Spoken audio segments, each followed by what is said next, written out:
مدنی میں بہن کا حصہ ہوتا ہے کیا؟ نہیں ہوتا. اس کو سمجھیے گا.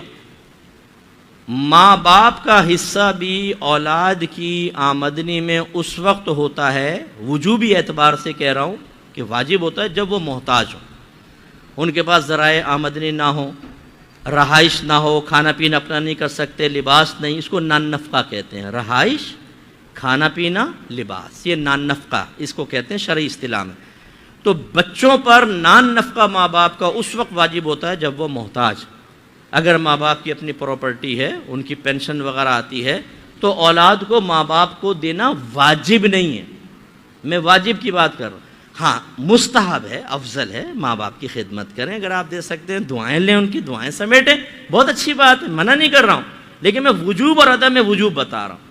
تو جب ماں باپ کے بارے میں یہ ہے تو بہن کے بارے میں بھی پھر یہی اصول ہے کہ اگر بہن کے ذریعہ آمدنی نہیں ہے، ماں باپ اس کو کفالت نہیں کر سکتے اور بھائی کفالت کر سکتا ہے تو بقدر ضرورت بہن کو دے گا.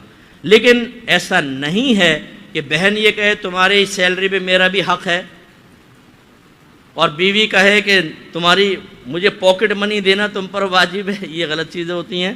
اور یہ شوہروں مسائل سیکھ لو، بہت اچھا ہو جائے گا، بچ جاؤ گے بہت سارے مسائل سے، ورنہ عورتیں اپنا حق کہہ کے مانگتی رہیں گی. ایک خاتون نے مسئلہ سمجھ لیا، سیکھ لیا کہ عورت پہ گھر کا کام کرنا واجب نہیں ہے. شوہر نے کہا یہ کام کر دو، کہہ لیں گے مجھ پہ واجب کوئی ہے، میں نے مسئلہ سیکھ لیا. بالکل ٹھیک ہے. وہ بھی سمجھدار تھا. اس نے کہا کہ میں جا رہا ہوں. کہیں نہیں کہاں جا رہا ہوں؟ اس نے کہا دوسری شادی کرنے، ایک عورت تیار ہے گھر کا کام کرنے کے لیے. کہیں گے نہیں میں ہی کر دوں گی رہنے. تو مسئلہ یہ ہے، تو میں نے ایک میدان آپ کو بات کہی کہ مسئلے سیکھنے سے بڑا فائدہ ہو جاتا ہے.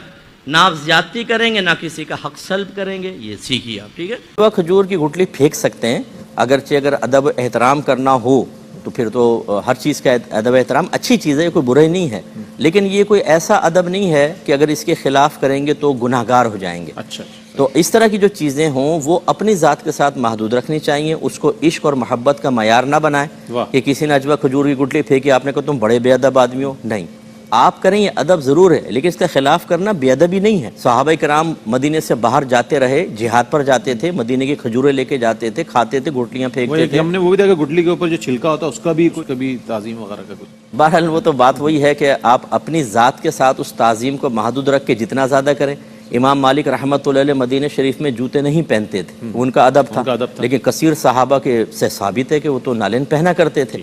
نبی کریم بھی پہنتے تھے، صحابہ بھی پہنتے تھے. تو یہ تو نہیں کہیں گے معاذ اللہ اس کی روشنی میں کہ باقی بے ادب. اس کو ادب ضرور کہیں گے لیکن خلاف کو بے ادبی نہیں کہیں گے.